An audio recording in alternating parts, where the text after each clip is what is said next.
I would be belaboring the point, I think, to say yet again that the resilience of humans never ceased to amaze me. I still felt ready to fall apart, and yet Fauve seemed her normal self again, now that the question of why I had been avoiding her for the last few days had been answered. This leads to another conclusion about humans. Certainty of doom is better than uncertain happiness. When dealing with humans, knowing what is going wrong is almost always preferable to not knowing what is going wrong. Humans are a very active species. Even those who are not physically active tend to be mentally so. I cannot say how much of this is nature versus culture, but as a species they tend to be very self-observant. What am I doing? Where am I going? What am I accomplishing? What am I doing wrong or right? Who am I? They are a race in constant flux to the point where one of their great philosophers once said, "An unexamined life is not worth living." The very notion of simply being without reflection causes them to doubt the worth of the way they live. Looking back now, following Fauve up the stairs while she bounced on her heels and hummed like everything was just fine, I wondered how much it bothered her that I seemed to draw myself back from our connection for seemingly no reason. The stairs creaked a little on our way up. Though we did move with care, she never let go of my hand the entire way, like she was afraid I'd be one of the ghosts out of their stories, just drifting away as some ephemeral shade. Her hand was sweaty too. Humans are very sweaty creatures. Not that I minded much. The hairy cannot critique the sweaty after all, especially when Rebecca was so patient with my occasional shedding of orange and black fur around the family house. I sat down at the table, and Fauve retrieved the cup with the name Bailey Walker on it. I was quiet while she poured the coffee. It was a nice gesture on her part. It reminded me of the way Rebecca always did the coffee prep when Fauve was asleep.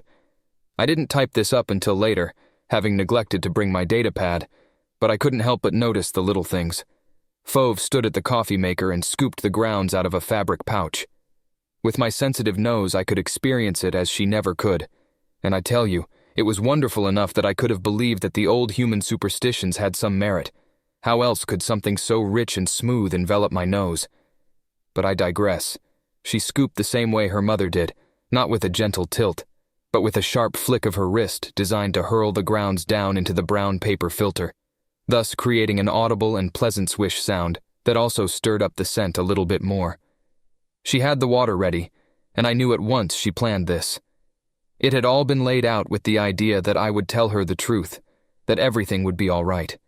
That was why she was fairly bouncing on the balls of her feet and humming with a smile on her face while she worked.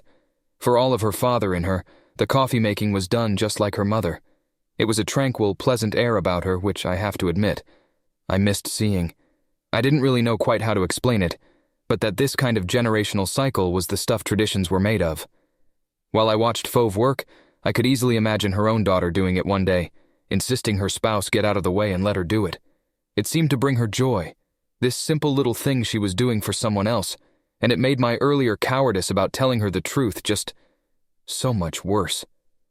I bowed my head and my tail curled under the chair in which I sat. I'm sorry I didn't say anything. I just didn't want to upset you," I said, but that was a lie too, at least. At least it was a half-truth. Fauve tapped on the countertop while she waited, bopping around to some music she hummed that I had no chance of recognizing. She didn't answer me at first. She just waited until the coffee was mostly done and filled first my cup, then her own. A few drops sizzled as they hit the hot plate beneath before she could replace the wide glass pot. "Is that all?" Fauve asked without looking my way. "How did she know?" Human social perceptions heights just seemed to get worse or better, really. I lowered my head a little bit more. Yes, I didn't want to deal with this either. I didn't mean to worry you, really. I just didn't know what to do. This is all so new and I like you all a lot, I didn't expect that. But I do, and I didn't want to disappoint you, or see you get upset. I don't know. I used all the air I had in my body to spit those words out, and finally wheezed my way into morose silence. All I managed to mumble out while she brought the cups over was, "I told you all before, I'm kind of a coward." What I did not expect was her response to my words. She set the coffee down and flung her arms around my neck and head and squeezed as tight as she could. Had it been Boatswain or Byron, I do believe I might have died. As it was, her hold was fairly tight. Thankfully, my familiarity with hugs was such that I at least knew this was one of the most important signs of affection a human could offer. She rubbed the top of my head, and my tail instantly started to swish back and forth. She rubbed the top of her head against the top of mine. "Big idiot. You said you're an alien, but that sounded pretty human, and pretty male too." She snorted a little. "You had me worried sick." She added, "I know I'm just a kid, but I think things will work out. You just have to find a way, and it's like my dad says." Her voice deepened a little when she cleared her throat, and she straightened up, holding one hand on her hip, closing both eyes, then holding her other hand up at chest height with her pointer finger extended while the rest balled up into a fist. She said, "There is a solution to every problem. It's just a matter of finding it. So just find it." "What if I don't? I don't want to leave," I said honestly, and she looked at me cockeyed, like I was being an idiot again. "Then we better get a lot more of these in," Fauve said, and hugged me again. There's something about human affection that makes for a powerful sense of determination. When she hugged me that second time after reassuring me there was a solution to be had, I somehow knew she was right. I'd find a way. I wouldn't fail. I couldn't fail. It was impossible after all. I had a family on my side. The coffee tasted extra rich that night, is all else I will say. I'm sure if they ever make a movie about our coffee session that evening, they'll compress the story so that we came up with the perfect solution within a few hours. Movies are like that.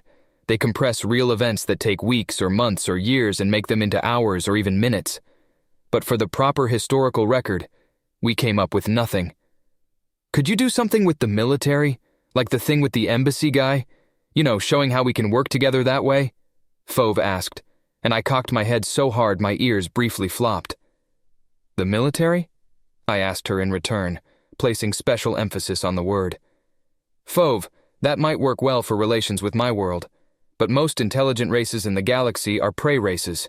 Species like yours, mine, Kawik and Slith, and my other colleagues, that come from predator origins, are extremely rare. There's no more than 20 of those out of the roughly 1,000 known intelligent species, and that's not counting the ones that look like they might develop higher intelligence at some point. Including those?" I had to shake my head at the idea. Predators are outnumbered in the galaxy, let alone real apex predators. She looked down at the table when I said that and reached for her spoon. Predictably enough, at least to me, she kept sugar on the table, and after scooping a few spoonfuls in and stirring it, her lips pursed thinly together while she took long, slow breaths. The metal spoon scraped against the glass with the steady slowness of grains of wheat being ground by oxen, and I could see that what I said did nothing to make her any happier. I didn't have to wait for too long to find out why. "In our history," she said, "those who are outnumbered don't come to good ends. Not most of the time. What would the Zenti have done if they found Earth before we got strong enough to protect ourselves?" The answer was obvious. Raid. Raid. And raid some more. If you were weak enough, maybe even occupy your world and make you plunder it for them. They've done it before. She bit her lower lip, and I hesitated. I thought I went too far, that I scared her, and my immediate instinct was to reassure her. "But you don't have to worry about that. The Zenti are at peace now, and the human fleets and soldiers have a mighty reputation." I reassured her, and it had the added benefit of being true. If the Zenti wouldn't dare attack humans, nobody would. "Still," she said, "that sounds dangerous." I couldn't really deny it, though I had no idea just how significant her 3 little words were in the human psyche at the time, and more importantly, I could see it wasn't going to make her happy, and making her happy was far more important to me than I ever imagined it could be when I was still far from Earth. "How about a game?" I suggested. "You could teach me some card games?" I proposed, and she perked up a little and got up to retrieve a deck while I got up to retrieve snacks. For the next few hours, the stress was forgotten. Fauve and I played cards using potato chips as chips, eating the winnings occasionally while we drained the coffee pot down to its last drop. Every now and then she got up, came over, and hugged me, like each one would be the last. It was as welcome as it was human, as were the head scratches that went with it. I admit I had yet to initiate any physical affection with anyone, only received it. But it seemed my otherness, my alienness. Let the humans put that aside as a quirk of my species correctly, I might add.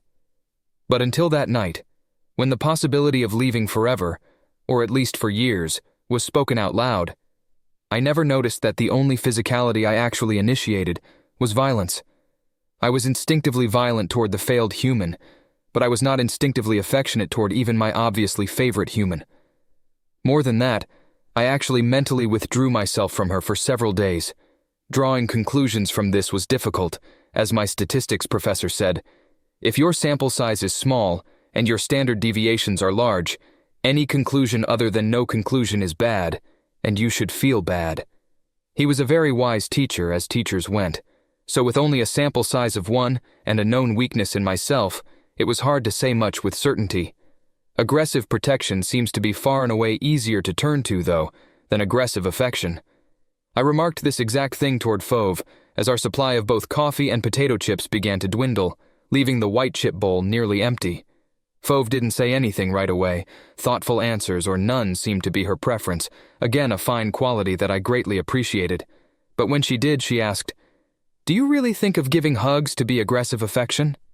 "I do," I answered. "Do you not like them?" she asked, and I could tell she was trying hard not to sound hurt. Her eyes jerked away from me for a moment, though, and I almost jumped out of my skin to deny it. No, they're..." I rubbed the back of my head and wagged my tail while I fumbled for words. "They're actually great. They feel warm, soft, and feel fuzzy, but in a good way. I like them a lot, even more than head scratches." That settled her brief flash of anxiety, but I was surprised by what she said next. "Good. For a moment, I thought you didn't like it. I thought maybe I was just doing what that creature was doing. I don't want to be that person. I keep forgetting you're an alien. You might not always think the same way we do, feel the same way we do. I just kind of assumed you did, and I shouldn't have. If I upset you, I'm sorry." "I'm still figuring people out," I said, setting my cup down on the table.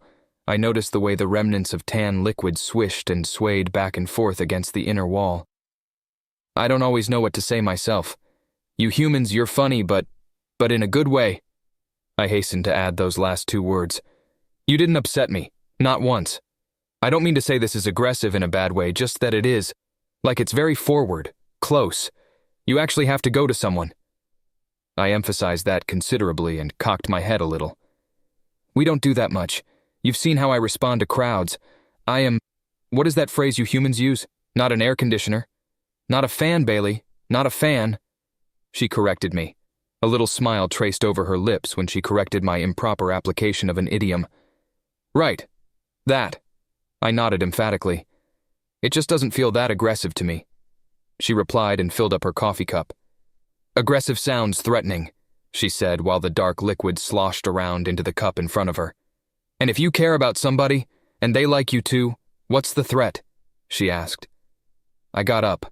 I don't quite know what possessed me to do so, but I admit I felt like I'd neglected something important, accepting the affection of the entire Walker household and offering very little but politeness in return. I approached her side of the table, and though I couldn't open my arms nearly as wide as a human, she got the point. Fauve leaned to the side and I gave out my very first hug.